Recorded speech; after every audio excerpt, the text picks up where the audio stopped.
Bom dia a todos. Agradeço a participação, né, quem está aí nos assistindo. Que a gente pode começar. Eu vou apresentar o Tiago, que é o nosso palestrante. Então, lembrando que hoje a gente começa, né, o nosso ciclo de palestras do grupo de pesquisa. Então, nós vamos ter várias palestras ao longo dos meses de outubro e novembro. E depois a gente pode colocar no chat as datas.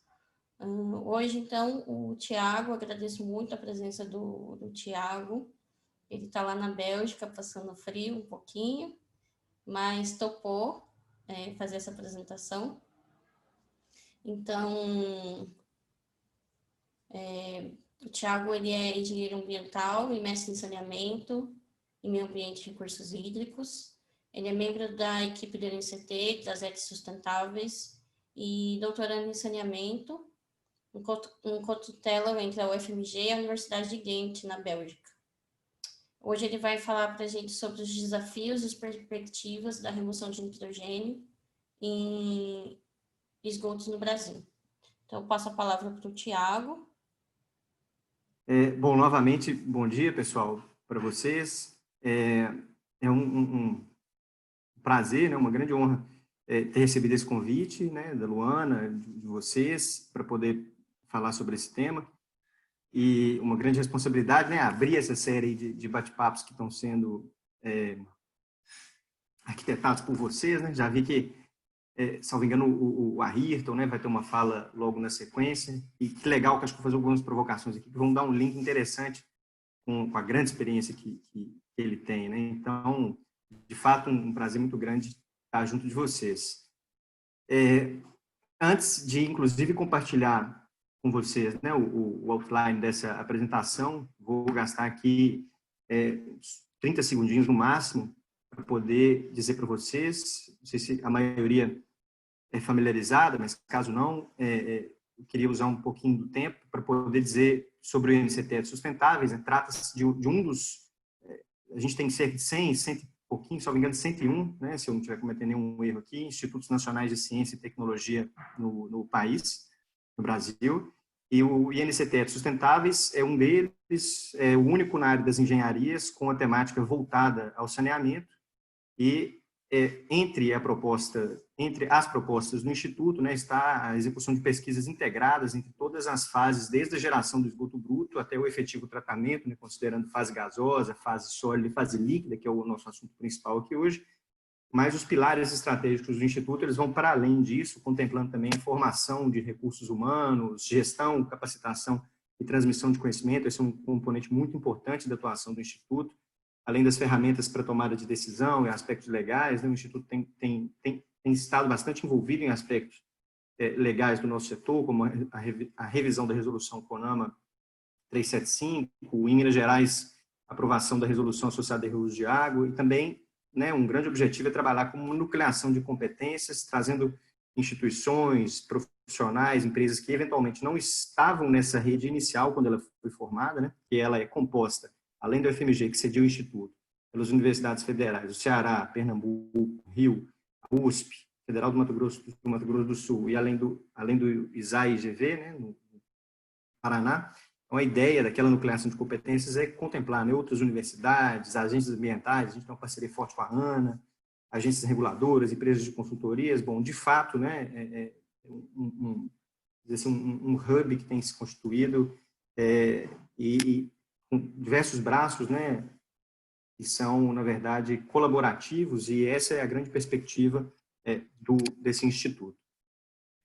Bom, e aí, dito isso, eu gostaria de compartilhar com vocês quais são, né, os efetivos tópicos abordados nessa apresentação. Então, gostaria de começar batendo um papo com vocês acerca do atual cenário de esgotamento sanitário no Brasil, um pouco do que provavelmente todos nós já que militamos nessa área de saneamento, né, já temos aí consolidado, mas falar um pouquinho dos gargalos de desafios, tentando atrelar um pouco a essa perspectiva da remoção de nitrogênio.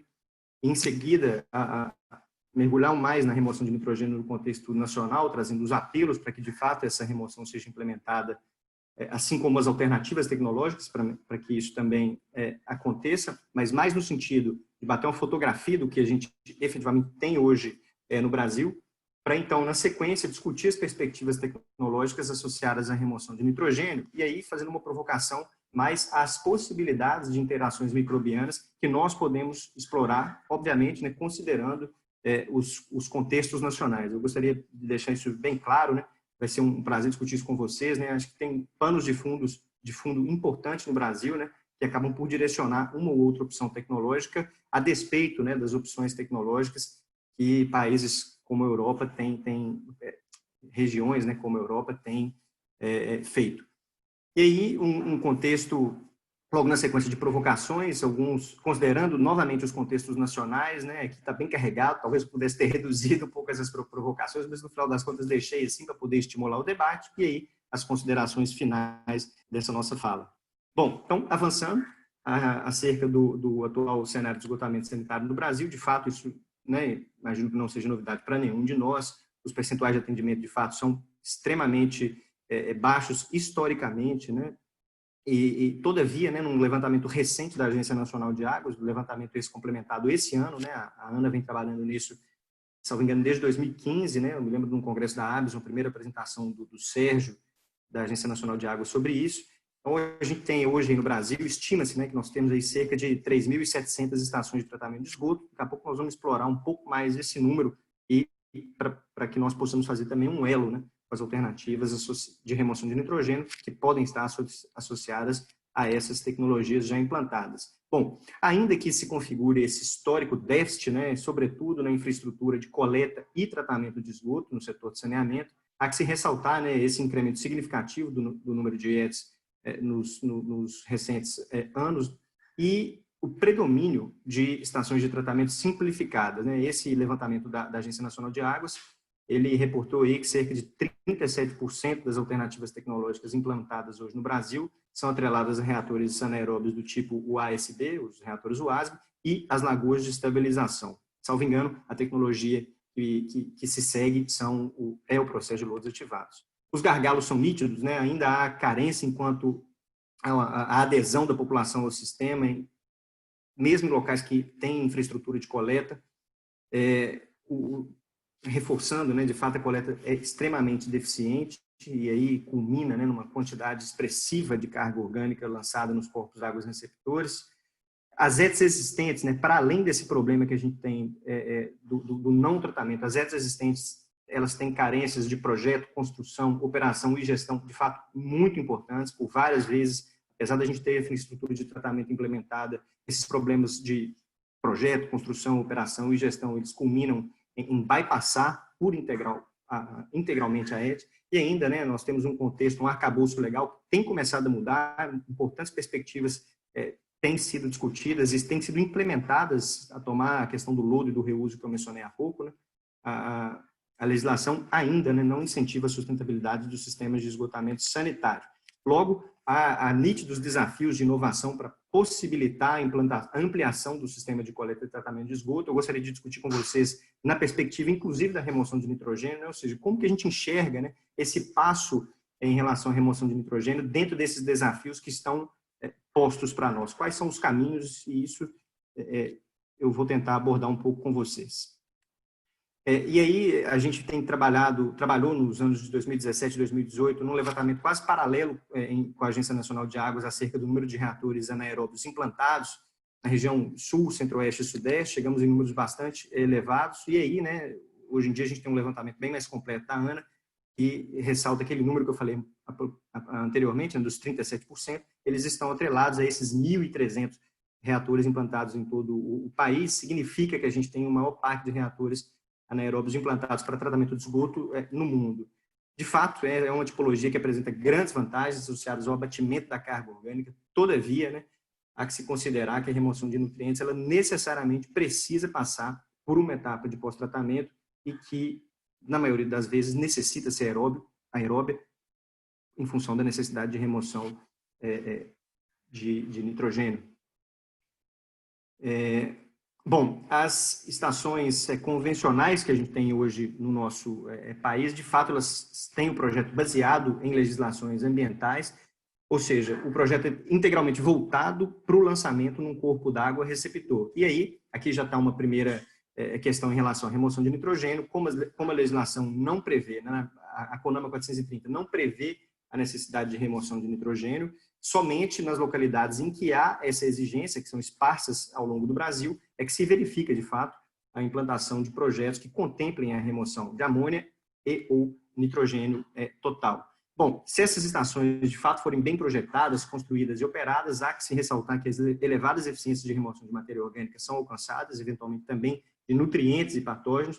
Então, elas cumprem o seu primordial papel de controle da poluição das águas, essas que de fato são bem operadas, construídas, projetadas. Todavia, há que se ressaltar, né, que há uma carência da percepção do retorno financeiro das estações de tratamento de esgoto, e eu diria que ainda mais, há uma carência da percepção do ganho ambiental em se ter uma estação de tratamento de esgoto. De fato, essa é uma mazela, né, que a gente verifica e que certamente está atrelada aos baixos índices de coleta e tratamento de esgoto que a gente tem no país. E aqui eu ressalto, né, o efluente líquido, ele é tipicamente, né, direcionado a cursos d'água, com a potencialidade, com a perda do potencial de nutrientes que ali existe, caso a gente esteja pensando em recuperação, e ainda com o impacto associado à poluição das águas, que nós vamos abordar nesse momento. Avançando, então, né, para a perspectiva de remoção de nitrogênio no contexto nacional, há que se ressaltar que os principais apelos, né, a gente pode fazer um paralelo entre os principais apelos, eles são globais, a gente pode fazer um elo direto, né, com o que a gente chama de limites globais. Né? Tem uma publicação que ela tem se mostrado notória, né, do ano de 2009, assinada pelo Rockstrom, acerca dos limites em que seriam toleráveis para a atividade humana no planeta Terra, e a gente já teria passado por 3 desses limites, que estão associados à perda da biodiversidade, às mudanças climáticas e ao ciclo do nitrogênio. Isso significa que a taxa de incorporação de nitrogênio reativo a partir do nitrogênio atmosférico, né, para a hidrosfera e para a litosfera, né, para o planeta Terra, né, a retirada de nitrogênio da atmosfera para esses compartimentos já passou o que efetivamente o planeta teria capacidade de suportar. E aí os impactos são nítidos, só para poder pensar algum deles aqui, o lançamento de esgotos, né, com a carga de nitrogênio elevada em cursos d'água culmina em aspectos tais quais esses que nós observamos aí no início do ano no Rio de Janeiro, né, o sistema Guandu sofrendo, né, com a floração de cianobactérias e prejudicando, né, o abastecimento de água na região metropolitana do Rio de Janeiro. É um fenômeno típico aí de eutrofização associado, né, ao lançamento sem o devido tratamento de esgotos domésticos e também industriais nesses corpos receptores.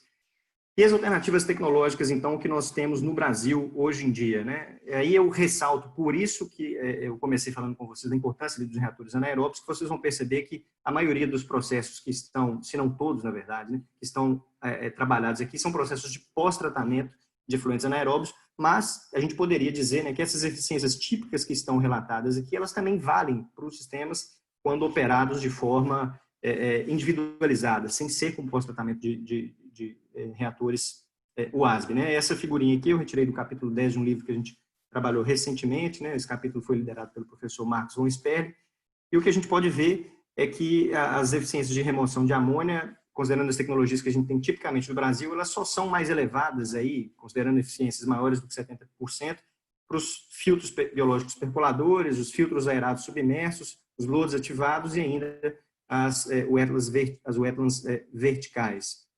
Bom, há então, né, a gente poderia dizer que um rol, de certa forma, limitado das tecnologias que alcançam elevadas eficiências para remoção de nitrogênio amoniacal.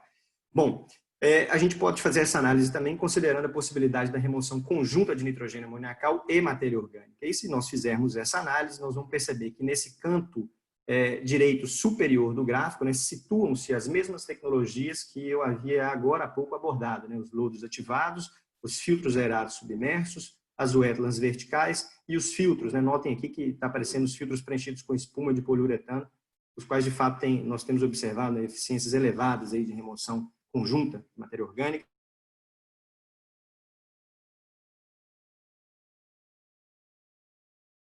em remoções mais elevadas, considerando as tecnologias que a gente tem disponível hoje no Brasil, né? Em escala plena, estou dizendo, que há know-how para implantação, para o projeto e para a operação.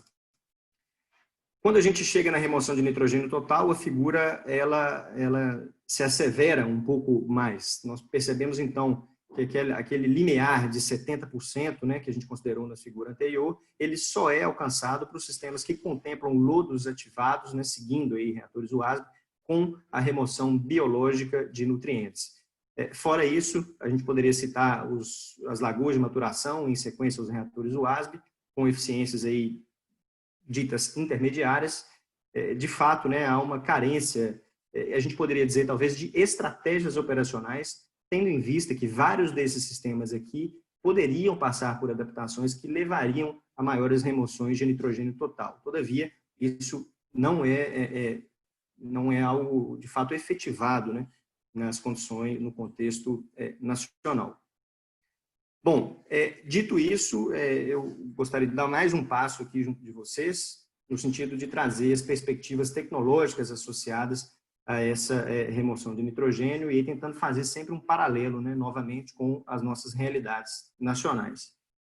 Compartilho essa tabela com vocês, né, e aqui eu gostaria de chamar a atenção para essa coluna que vocês estão vendo aqui, associada à produção de nitrogênio sob a forma gasosa, né? Então, o que essa planilha tenta dizer, eu capturei isso aqui, né, de um documento elaborado pelo grupo de pesquisa aqui na Universidade de Ghent, que tenta colocar, né, a maior quantidade possível de interações microbianas a partir de substratos e produtos, né, considerando os diferentes receptores de elétrons e produtos disponíveis para interação microbiana. Então, eu gostaria de chamar a atenção aqui para a produção do N2, e a gente vê, então, a possibilidade, né, de utilização ou a interface entre os ciclos do nitrogênio e o ciclo do carbono, com a remoção heterotrófica, né? Notem aqui que o carbono está funcionando como substrato, além, né, de nitrito e nitrato, ou seja, desnitrificação heterotrófica. O processo Anamox também está sendo evidenciado aqui, e notem que aparece logo aqui, né, interações associadas ao metano e ao enxofre, ou seja, né, a possibilidade de desnitrificação, considerando o metano como doador de elétrons, e também a desnitrificação autotrófica a partir do enxofre. Essas duas alternativas, vocês notarão que eu não me adentrarei nelas especificamente, a gente pode discutir, claro, né, sobre a pertinência, eu não me adentrarei nelas especificamente pela questão ainda, né, que existe uma quantidade elevada de metano, né, em supersaturação no efluente anaeróbio, e também de H2S dissolvido, né, enxofre sobre a forma de sulfeto de hidrogênio. Esses gases tipicamente vão ser dessorvidos, né, vai ocorrer o fenômeno de stripping, então logo o efluente seja veiculado para o pós-tratamento. A gente pode discutir sobre a pertinência. Vocês vão ver, então, que eu vou me atrelar bastante aqui à remoção heterotrófica e a possibilidade de implantação do metabolismo autotrófico via nitrito, né, o Anamox, metabolismo Anamox.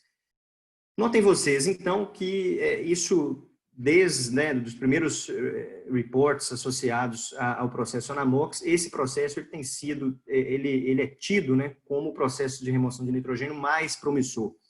E o fato dele ser veiculado como processo de remoção de nitrogênio mais promissor, ele está especificamente atrelado a essa comparação aqui. Bom, notem que para nitrificação e desnitrificação convencionais há um requerimento de carbono associado à quantidade de nitrogênio no efluente. A mesma coisa para nitrificação a partir do nitrito. E aqui nós temos, né, a comparação com a nitrificação parcial e o processo Anamox. Bom, o fato de ser considerado promissor está nitidamente atrelado, né, a não necessidade ou não requisito de carbono orgânico para o processo, atrelado ao menor consumo de oxigênio, tendo em vista, né, que não há necessidade de fazer uma oxidação completa da amônia. Isso pode ser, a oxidação da amônia ela acontece de forma parcial a nitrito, e ainda, né, não é toda a amônia que será oxidada, para que de forma, né, que ao final desse processo ainda exista amônia não oxidada e nitrito, que sim suplementarão o processo Anamorphs. Bom, essa relação aqui, né, o processo de PNA, o processo de remoção, de nitrificação parcial, seguido por Anamorphs, ele então demanda 100% menos de DQO e 60% menos de aeração. Esses números aqui, eles vêm por uma simples, né, relação entre estes números e aqueles verificados para nitrificação, desnitrificação convencional. Então, daí que vem, né, a possibilidade ou, né, esse título do processo de remoção de nitrogênio mais promissor. Eu coloquei a carinha de dúvida ali para que nós possamos discutir. Será que isso, de fato, se aplica às nossas condições? É importante verificar, né, que essa demanda aqui nula de DQO e de aeração, a nossa linha de base, né, a nossa referência de comparação é o processo de lodos ativados. É importante ter isso em mente. Bom, trata-se, né, esse processo de nitrificação parcial seguido por Anamorphs, ele tem sido implantado especialmente para condições de side stream, né, para elevadas concentrações de amônia, isso já é bastante consolidado, mais de 100 plantas operando em diferentes localidades do mundo, com diferentes nomes, né, Canon, Holland, Demon, todas elas, na verdade, estão se referindo, né, à remoção de nitrogênio a partir da nitrificação parcial seguido por Anamorphs. E o Sharon aqui, mesma coisa, só que em 2 reatores. Em vez de fazer um processo em etapas simples, o processo feito tem a nitrificação parcial num reator, seguido pelo processo de remoção do nitrogênio em outro reator. Essa, em síntese, né, é a diferença. Bom, e aí trazendo algumas possibilidades, pensando realmente, né, no que eventualmente a gente poderia considerar para as nossas condições, né? Aqui notem que eu estou repetindo, né, o processo Anamorphs a partir da nitrificação parcial, né, os mesmos números que vocês estavam vendo anteriormente, né. Aqui é importante, a gente precisa, né, ter o washout de NOB do sistema, né? Ou seja, as bactérias, né, que fazem a oxidação do nitrito, de fato, elas precisam ser lavadas do sistema para que a nitrificação não ocorra até completa, né, até nitrato. Existem vários mecanismos para isso, né? Talvez o mais efetivo, de fato, o controle do oxigênio dissolvido disponível para a reação. Esse controle, de fato, ele não é simples, né? Ele exige uma demanda operacional significativa e aí tem surgido a possibilidade, então, de levar essa nitrificação completa até nitrato, fazendo na sequência o que a gente chama de desnitrificação parcial seguida de Anamorphs. Ou seja, não há necessidade de um controle estrito aqui de oxigênio, e então o processo de desnitrificação ele seria, né, haveria a coexistência da desnitrificação heterotrófica e do processo Anamorphs. A partir do momento que a desnitrificação, né, ela reduz o nitrato a nitrito, e o processo Anamorphs, então, se vale desse nitrito e da amônia não oxidada para então levar a nitrogênio gasoso. Aqui há ainda, né, notem, isso aqui também é referente, né, são números que vêm da literatura a partir de cálculos teóricos, né, da estequiometria dessas relações comparativamente ao que acontece no processo de lodos ativados. Notem que aqui a gente ainda tem economia em termos de oxigênio a ser fornecido para o meio líquido e ainda a não necessidade, né, da quantidade de carbono completa caso nós estivéssemos indo para a rota convencional de nitrificação, desnitrificação. Bom, vamos discutir um pouquinho mais ainda sobre isso. E ainda, né, é interessante notar, eu coloquei como título desse slide aqui, né, o ciclo do nitrogênio em contínua evolução. Ainda que processos aí sejam conhecidos, né, de forma secular, né, os processos de nitrificação, em 2015, né, teve essa publicação na Nature associado a uma bactéria, a uma NOB, né, uma bactéria oxidadora do nitrito, que teria capacidade, na verdade, de fazer a oxidação completa, né, da amônia a nitrato. Isso termodinamicamente tinha sido teorizado, né, seria favorável esse processo em termos de liberação de energia por um micro-organismo, então ele foi identificado, né, a partir dessas ferramentas mais recentes de biologia molecular. E interessante, né, se a gente vê publicações recentes aí, como essa aqui do grupo do Tom Kurtz, da Universidade de Newcastle, na Inglaterra, né, o pessoal tem conseguido identificar a presença desses micro-organismos com uma parcela importante associada à nitrificação em sistemas, considerando baixas concentrações de oxigênio absorvido, baixas relações carbono-nitrogênio e elevada idade do lodo. Interessante que essas aqui seriam condições totalmente passíveis de serem aplicadas em reatores, em sistemas de pós-tratamento de reatores UASB. Por isso que eu estou fazendo aqui essa chamada de atenção, né? Isso, de fato, é algo bastante recente, né? Experiências ainda em escala piloto, laboratorial. Bom, e aí gostaria de compartilhar um pouco com vocês, considerando esse panorama, né, aí das alternativas tecnológicas, interações microbianas, o que nós temos feito na UFMG. E aí, ao falar da UFMG, eu estou falando aqui especificamente da pesquisa em que eu estou mais envolvido, né, que são os reatores, são os filtros biológicos percoladores preenchidos com espuma de poliuretano, pós-reatores WASB. Há importantes linhas que outros colegas têm avançado, né, o professor Marcos Sperling tem orientado sistemas de wetland vertical com leito parcialmente submerso para estimular a desnitrificação após a etapa de nitrificação completa.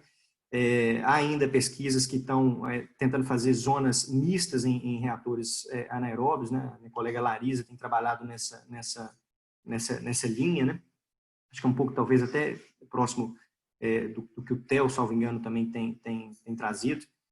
E essa pesquisa com os filtros em espuma, também bem atrelada, né, a linha que a Luana tem seguido, né, a gente tem pensado, na verdade, temos colaborado bastante em relação a isso. Uma das rotas que a gente, de fato, acredita que, para as nossas condições, ainda vale a pena investir é a desnitrificação a partir da nitrificação completa, né, nitrificação, desnitrificação convencional, tendo em vista a possibilidade de recirculação do efluente desses filtros, né.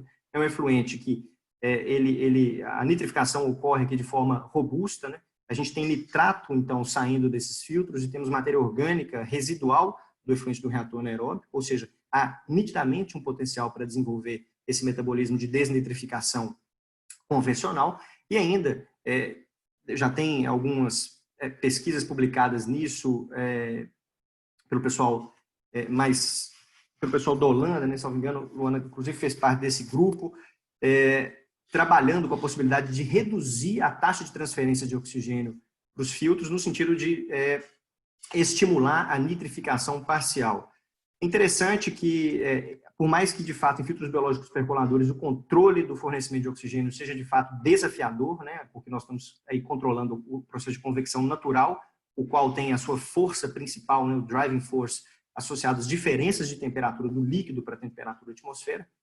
Então, ou seja, a gente, de fato, fica dependente das condições ambientais, ainda que isso ocorra. Resultados preliminares que a gente tem obtido a partir de modelagem matemática têm demonstrado, né, que o processo de remoção autotrófica de nitrogênio via anamox, ele, no longo termo, ele é predominante em relação ao processo de nitrificação, desnitrificação convencional. São ainda resultados preliminares, mas que trazem perspectivas muito interessantes para esse tipo de sistema. Bom, dito isso, eu vou avançar aqui na parte das provocações, talvez vou passar um pouquinho mais rápido, estou de olho aqui no tempo, já estou com quase 24 minutos, né? Bom, e aqui fica o campo aberto, né? De fato, eu estou, eventualmente, me atrevendo por ir em inúmeros pontos aqui polêmicos, mas vamos adiante.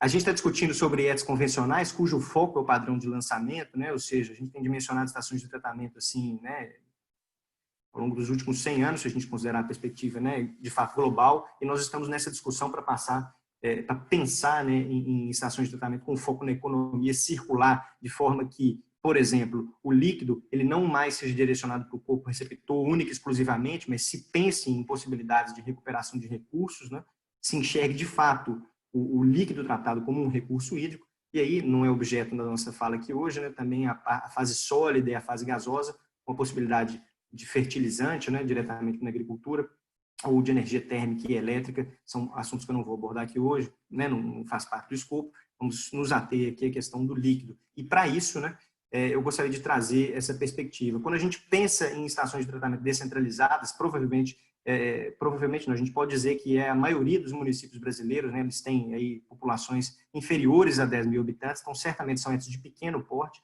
Então, será que essas estações de tratamento elas não poderiam, né, se valer das grandes áreas que certamente estão disponíveis nesses municípios, para que a gente não necessariamente precise ir para sistemas que demandam know-how operacional, demandam controle, demandam mão de obra especializada? Bom, vou voltar nesse ponto daqui a pouquinho ainda mais.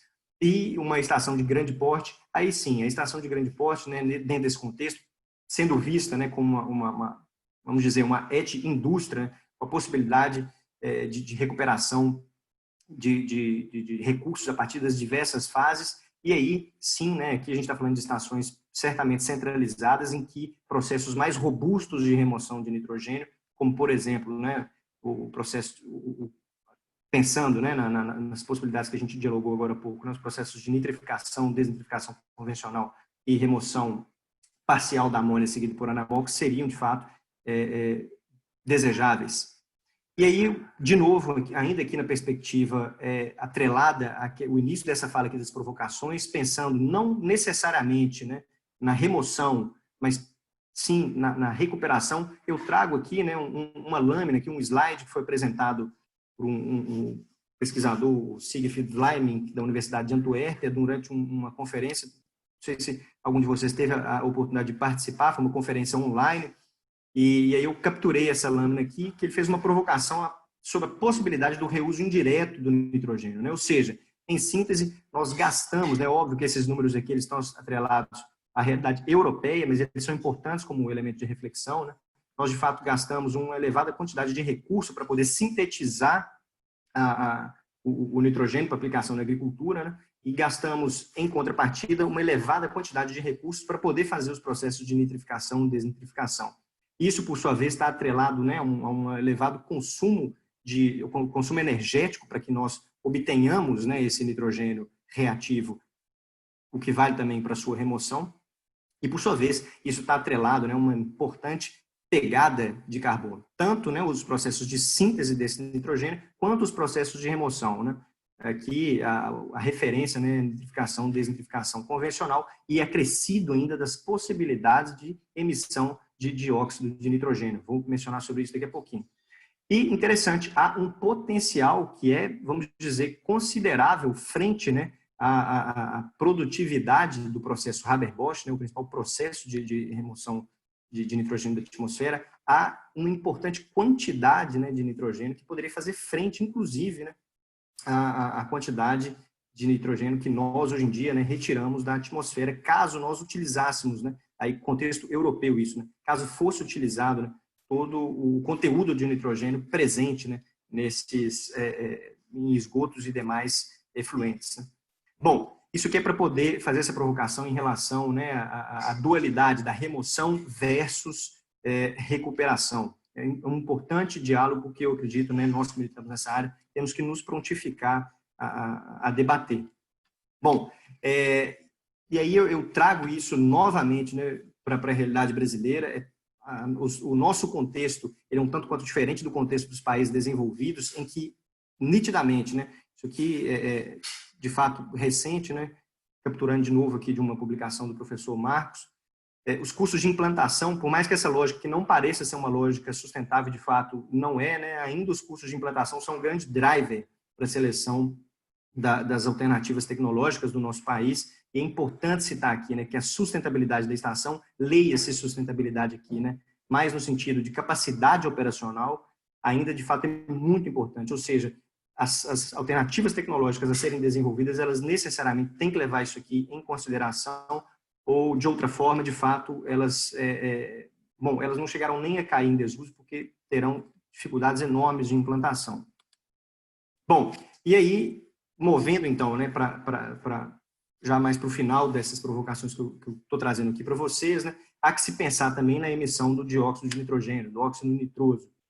Bom, há 3 rotas conhecidas pela ciência, né, 2 delas associadas ao processo de remoção de amônia pelas bactérias oxidadoras de amônia, as AOBs, né? Então há 2 rotas aí bem consolidadas e uma terceira associada à desnitrificação. Então, a desnitrificação, a desnitrificação, né, tem sido colocada como uma possibilidade, como uma rota atrelada à emissão e também ao consumo das emissões de N2O. Bom, por que isso é importante? Por que eu estou trazendo isso aqui para vocês? Bom, a emissão de N2O em função, né, da nitrificação, desnitrificação, ela tem sido colocada de forma importante, especificamente, né, porque eu tomei a liberdade aqui, né, de pegar duas apresentações de slide, essa aqui e uma outra que vai aparecer logo na sequência, com mensagens aí de keynotes durante essa conferência que eu mencionei a vocês. Uma das mensagens é que, né, em monitoramentos feitos, isso aqui é uma estação de tratamento na Finlândia,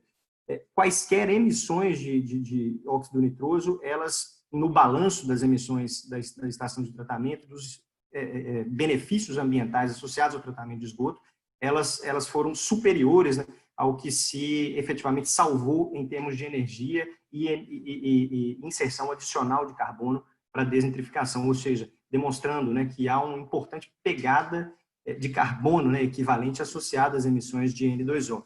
E aí, essa apresentação, particularmente, eu achei bastante interessante. O sumário dessa apresentação, que eu destaco esse item aqui em específico, foi feito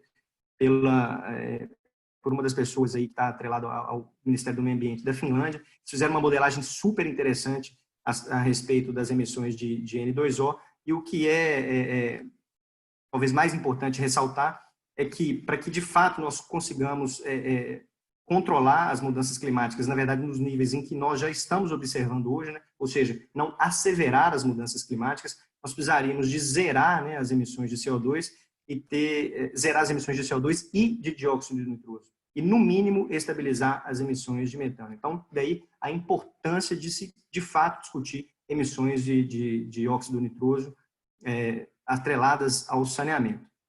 Bom, posto isso, então, eu gastei aqui, né, quase 2 minutinhos a mais, avanço para as considerações finais, para que a gente possa dialogar sobre esses pontos, trazendo novamente perguntas, mas algumas tentativas aqui de elocubrar os porquês.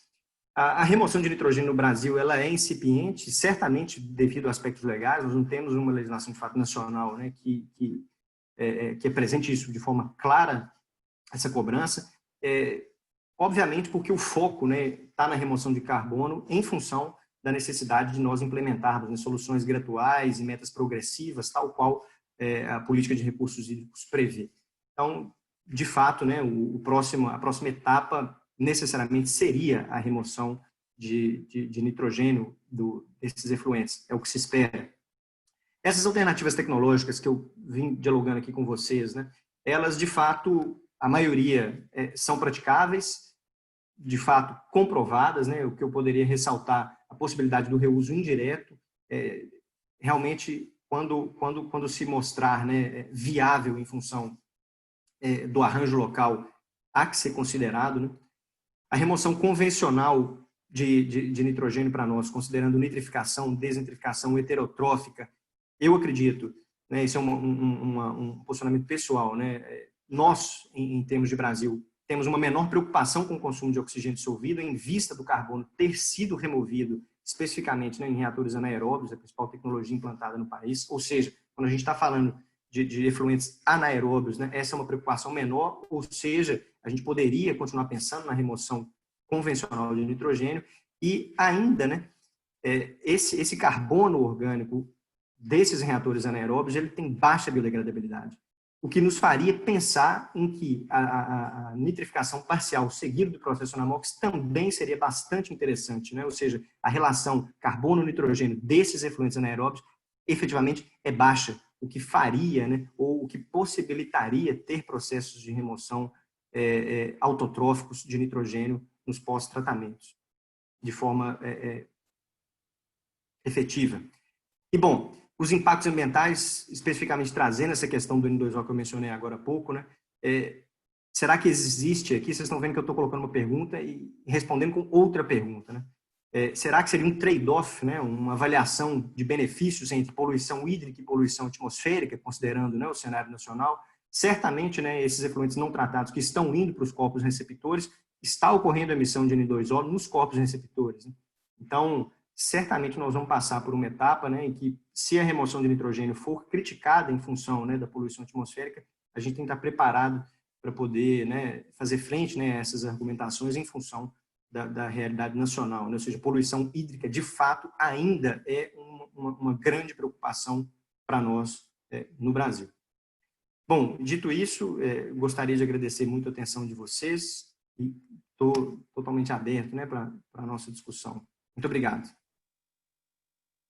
Obrigada, Thiago. Acho que foi super interessante a sua apresentação. Você falou pontos importantes. Agora acho que está melhor, né, a minha fala. Acho que você comentou sobre as rotas e as tecnologias, né? Comparou também, né, a questão dos chamados países desenvolvidos e desenvolvidos, mostrando realmente quais são as preocupações. Acho que isso é muito interessante até para a gente conseguir entender esse contexto. Achei muito legal o que você comentou lá da ET Park, ET Indústria. Acho que isso é algo bem inovador. Então, eu vou abrir aqui as perguntas, se alguém quiser colocar no chat. A Dani também, se tiver alguma. A Daniela, ela é Portela, nossa mediadora aqui hoje. Se você quiser abrir o microfone. Olá. Eu vou começar com uma pergunta. Você comentou isso, então, só para a gente ter essa ideia. Você acredita, então, que as ETs que a gente tem hoje, a gente consegue adaptá-las para remoção de nitrogênio? Ou precisa realmente dar uma new version, assim, um upgrade muito grande em cada ET que a gente tem hoje? Partir da terra rasa, né, Luana? Desconsiderar as alternativas tecnológicas que a gente tem. Não, eu de fato acredito que a gente está literalmente, né? Literalmente não, mas eu acredito que a gente está com a faca e o queijo na mão, né? Em relação à possibilidade de remoção de nitrogênio, né? Se a gente pegar aqueles dois números principais ali das alternativas tecnológicas que a gente tem no Brasil, né? Os reatores anaeróbicos são seguidos depois pelas lagoas de estabilização, que por sua vez, né? Tem a possibilidade de ter remoções elevadas de nitrogênio no sistema, elevadas aí, né, da ordem de 60%, 70%. Então, eu de fato, né, acredito que não é a questão da gente partir do zero, né? A gente tem condição, né, de converter especificamente os sistemas que a gente tem hoje em dia, né, para sistemas que tenham elevada remoção de nitrogênio. E para isso, né, talvez a gente precise... Vocês notaram, né, eu não avancei ali por configurações de reatores, configurações operacionais, né? Acho que, de fato, talvez a gente precisava ter consolidado, né? Acredito que tem muita informação já desenvolvida, mas talvez de forma esparsa, né? São as condições que efetivamente necessitam ser implementadas, né, para remoção de nitrogênio. O processo de lodos ativados, isso assim é muito... diria claro, né, o processo de remoção biológica de nutrientes em lodos ativados, mas isso precisa ficar mais claro, né, para as possibilidades de pós-tratamento de efluentes anaeróbios, considerando esse parque enorme que nós temos no Brasil e a perspectiva de ampliação, né? Certamente os estudos de alternativa locacional, os estudos de concepção de estação de tratamento, eles considerarão, né, o processo anaeróbio como uma primeira etapa de tratamento. Então, ter consolidado, né, essa perspectiva, né, de remoção para esse tipo de efluente é importante e eu, sinceramente, acredito que nós já temos os elementos para isso, para remoção convencional, né, nitrificação, desnitrificação heterotrófica. Para autotrófico, eu acho que ainda, a depender da tecnologia, a gente tem bastante elementos, mas ainda há um campo grande quando a gente pensa em passar, né? Exato. Quando a gente pensa em escala plena. Legal. A gente tem duas perguntas. Quer ler, Dani? Pode ser. Eu também tenho uma pergunta depois, mas vamos aqui na ordem. O Ronaldo Leite, ele perguntou o seguinte: Tiago, o que você acha do processo Sharon Anamox para lixiviado de aterros sanitários com alta concentração de amônia? Ronaldo, né? Ronaldo, eu confesso que o side stream, esses processos aplicados a elevadas concentrações de amônia, eu particularmente nunca trabalhei com eles, né? Mas, assim, tenho contato com pessoas que já, inclusive, operaram, né? Sharon, seguido por Anamox, e são processos muito consolidados, né? O que eu poderia te dizer é que de fato, né, o Sharon, especificamente, né, que é um reator, que é uma concepção em que prevê, né, a nitrificação parcial num reator seguido pelo processo de remoção de amônia em outro, de fato, bastante robusto, né? Eu vejo com bons olhos, né? Agora, tem uma questão associada, né, eventualmente, à composição desses lixiviados de aterros sanitários que pode trazer alguma inibição. Não sei se sua pergunta estava avançando nesse sentido, né? E aí eu particularmente nem me arriscaria a dizer se esse é o caso, sabe? Não sei se sua pergunta estava avançando mais nesse sentido da inibição, mas o que eu poderia afirmar é que trata-se de um processo consolidado, né, para altas concentrações, né, para side stream, e que de fato tem sido muito aplicado. Aí tem mais uma, que é do José Henrique. Qual que é a vantagem de usar desnitrificação parcial, Anamox, ao invés de nitrificação parcial, Anamox? Seria mais viável ou interessante? O que você acha dessas duas rotas? Beleza. Obrigado, José Henrique. Essa pergunta, de fato, é bastante interessante.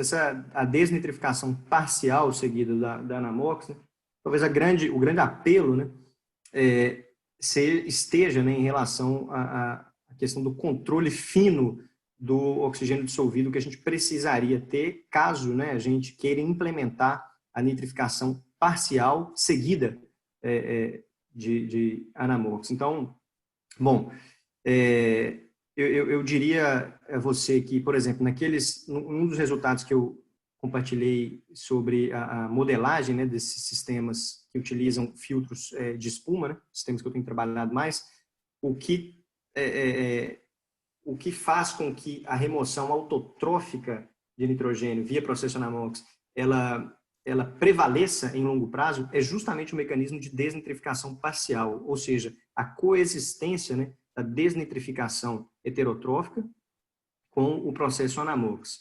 Bom, esses processos, de fato, eles vão acontecer de forma...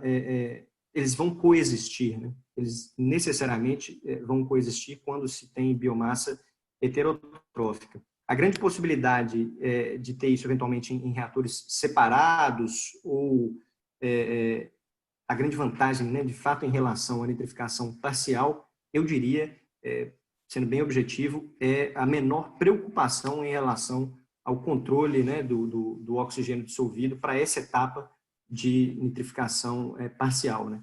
Ou seja, poderia-se ir diretamente a nitrato sem maiores problemas. Ou seja, seria uma vantagem talvez mais de natureza operacional, né? Porque se você fizer as contas de fato, né, se você for por uma perspectiva totalmente teórica, obviamente, né, o processo de nitrificação parcial seguido de Anamox é mais vantajoso. Obrigada, Thiago. A gente tem mais uma pergunta aqui do Theo. Ele perguntou o seguinte: Thiago, você consegue vislumbrar a viabilidade de precipitação de estruvita como parte das inovações para lidar com nitrogênio em ETS? O áudio está aberto aqui, né? Tá. Theo, obrigado pela pergunta. Bom, eu tive a oportunidade de ver, né, algumas plantas operando com precipitação de estruvita, mas aí, de novo, né, pensando em side stream, né?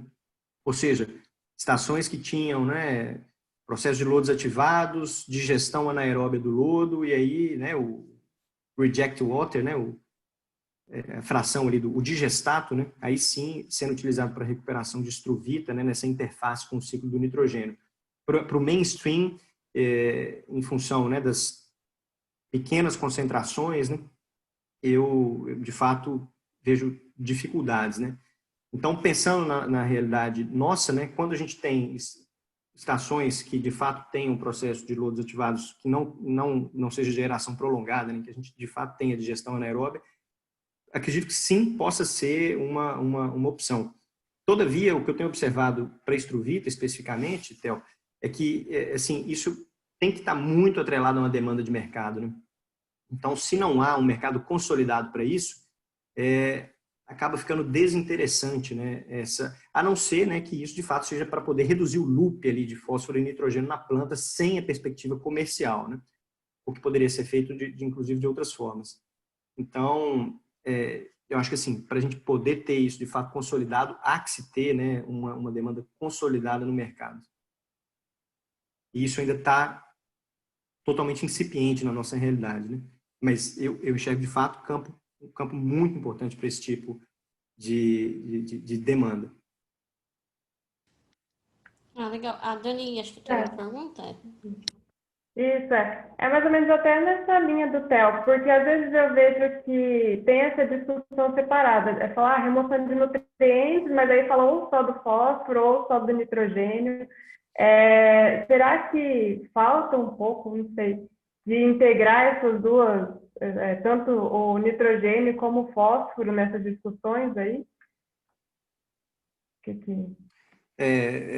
Pois é, Daniela, essa observação é importante. Eu acho que a gente sempre lida, né, com essa questão de remoção ou recuperação de forma muito dual, né, ou uma alternativa ou outra, né.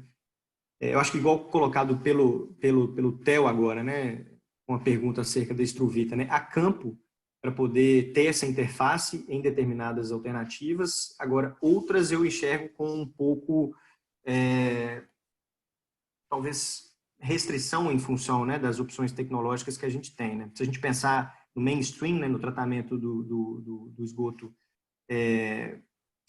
pensando sem ser tratamento de lodo, né, na fase líquida propriamente dita, né, as baixas concentrações, de fato, acho que elas são um limitante.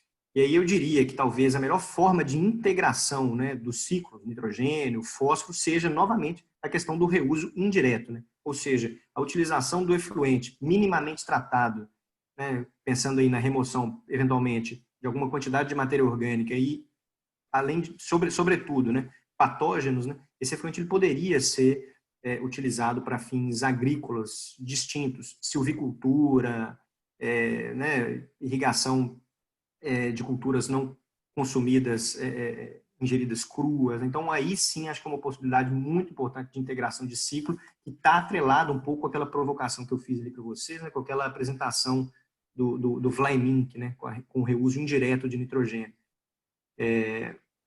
Acho que eu pensaria mais nisso. Agora, quando a gente pensa nessas alternativas associadas, né, à fase líquida propriamente dita, em estações centralizadas, as baixas concentrações, elas são um gargalo. O que não se verifica, né, tal como a gente estava discutindo agora há pouco, para a fase sólida. Bom, Tiago, eu tenho uma pergunta também. Qual que você acha que é o principal desafio para a aplicação da Namox no Brasil? Você comentou alguma coisa disso, mas acho que não chegou a ir a fundo, né, nessa discussão. Então, só o que você acha? Beleza, Luana, obrigado. Bom, talvez resumir assim num principal desafio seja até ousado, né? Acho que a gente tem capacidade e know-how, né? Tem bastante know-how já desenvolvido em escala nacional, né? Muitos profissionais extremamente capacitados, né? Trabalhando com isso já há bastante tempo. O que talvez o passo que precisa ser dado, né? Ou seja, acho que ainda há uma restrição muito grande em relação à remoção de nitrogênio de forma geral no Brasil, porque isso não é uma demanda premente, né? Ou seja, a gente ainda tem outros campos a serem sanados, né? E talvez o que a gente, de fato, peque, né, no momento de ter isso implementado em escala plena no controle operacional, sabe? Então, talvez o controle operacional associado, né, à questão do oxigênio dissolvido na fase líquida, isso ainda seja algo que, assim, assuste, né? Que a gente passa especificamente para a escala plena, né? E, bom, eu talvez iria por esse caminho, sabe, Luana? E, bom, tem uma questão importante, né? A adaptação das tecnologias, pensando na remoção convencional, ela talvez precisasse ainda, né, de ter alguma evolução para que, de fato, a gente pudesse, né, pensando aí pensando fazendo essa alusão, né, com as metas progressivas, graduais, talvez seja um passo que a gente, de fato, tenha que dar, né? Agora, condições operacionais, aí novamente um aspecto importante, né? Eu acho que carece, sabe, Luana, da gente ter isso bem consolidado, eventualmente em português, sabe? Como se fosse uma publicação assim, de fácil acesso, algo que contemple, né, o que de fato a gente já poderia dizer que está consolidado, né, em termos de estratégias operacionais. Obrigada, Thiago. A gente tem mais uma pergunta aqui no chat, é do Vitor Barbosa. Até que ponto as wetlands poderiam sanar a problemática da liberação de efluentes com alta concentração de nitrogênio? Tá, beleza. E Eu queria aí, só só vou... para colocar, eu Desculpa, acho Luana, que a pode gente falar. encerra. Eu tenho mais uma pergunta para a gente encerrar, que aí a gente consegue ir até umas 11h40, né? Que a gente começou um pouquinho mais tarde, para fecharmos em uma Beleza. hora. Então, sobre as wetlands. Perfeito, Luana. Só me permita só um adendo ao ponto que a gente estava discutindo anteriormente. Vai ser bastante legal. Eu assim estou ansioso para ouvir as experiências do Ayrton, né?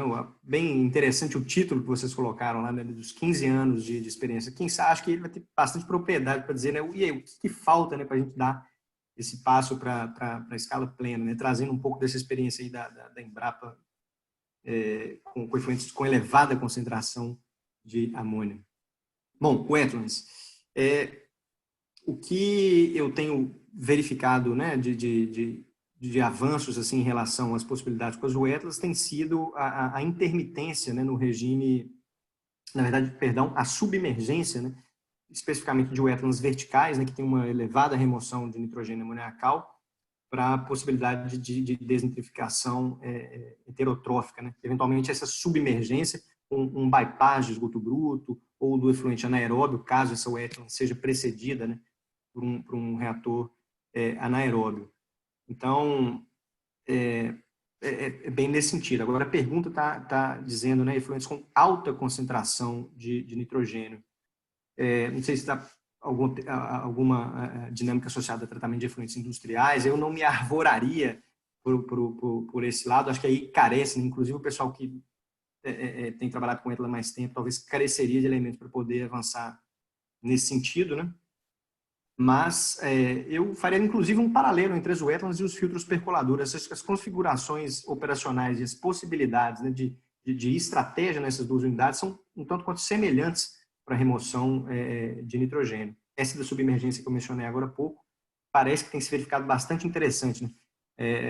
Tem uma colega de doutorado, a Camila, orientada pelo professor Marcos, se não me engano, defendeu a tese dela terça-feira, com bons resultados, considerando essa configuração que eu mencionei agora há pouco. Ah, legal. E agora eu tenho duas perguntas para a gente finalizar. Por que você acha que, assim, vendo aquela publicação que a gente tem, né, dos limites planetários, a gente percebe que a mudança climática tem um menor limite ali ultrapassado do que, por exemplo, o nitrogênio ou o fósforo. Por que você acha que, então, isso não é tão divulgado, não é tão conversado? E a mudança climática, por exemplo, ela é mais discutida e as pessoas se preocupam mais, né? E aí você acha, assim, que a legislação vai mudar a ET ou a ET vai mudar a legislação? Bom, ótimas perguntas, bastante provocativas. A primeira delas, inclusive, eu acho que a gente precisaria ali dar uma revisada no trabalho do Rockström. Vou primeiro pegar essa primeira pergunta, né? É uma publicação naquelas comunicações rápidas da Nature em 2009, né? E assim, como nós sabemos, a Nature ela tem como se fosse um tabloide inglês, né? Óbvio, são trabalhos de elevada qualidade científica, mas também são trabalhos que chamam atenção, assim, né? Tem limites planetários. Então, ou seja, há um apelo quase que jornalístico, eu diria. Mas, bom, estou dizendo isso não para poder trazer deméritos para o trabalho, é um trabalho, de fato, muito valoroso.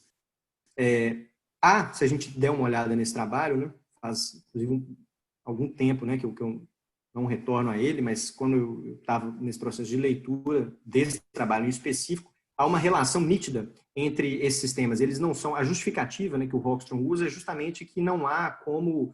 Aquele infográfico é para chamar a atenção, mas, de fato, não há como ter uma interpretação separada, porque um compartimento ele está atrelado ao outro. O ciclo do nitrogênio e do fósforo, por sua vez, está extremamente atrelado, né? Então, ele vem fazendo esse diálogo ao longo desse paper. E, por exemplo, o ciclo do nitrogênio também está extremamente atrelado, né, à possibilidade das mudanças climáticas em função, né, do elevado forçamento radioativo do óxido nitroso. Então, há uma inter-relação nítida, né, entre aqueles compartimentos que estão naquele infográfico. Essa leitura ela não deve ser feita de forma separada, né? Agora, é uma provocação interessante essa que você fez, né? Ou seja, por que que, então, a mudança climática ela é divulgada com maior peso, né, do que, por exemplo, os impactos associados ao ciclo do nitrogênio? Objetivamente, eu responderia, tal qual a linha que eu segui aqui, né, que não tem como ser avaliado separadamente. Agora, em termos, né, globais de comunicação com o público, eu acredito que o apelo em se falar, né, de mudança climática seja muito mais fácil, né, o approach, né, a transmissão da mensagem, do que necessariamente falar em ciclo do nitrogênio. Você acha que as nossas pesquisas talvez poderiam ser, por nós mesmos, mais divulgadas, assim, em termos de divulgação científica para a sociedade? Talvez a gente possa Tá, eu vou colocar. E só me assim, responder. eu me incluo também. Tá, beleza. Eu vou responder essa pergunta. Antes eu vou endereçar aquela, voltar naquela que você fez, né? A questão das ETs, se as ETs puxarão a legislação ou a legislação puxará as ETs, né? Eu acredito que é uma via de mão dupla, né? Por exemplo, na questão do lodo, que recentemente foi revisada, né, esse ano, e no reuso de água também no estado de Minas Gerais, o reuso em específico foi muito de uma demanda da indústria, né, por novas fontes de água.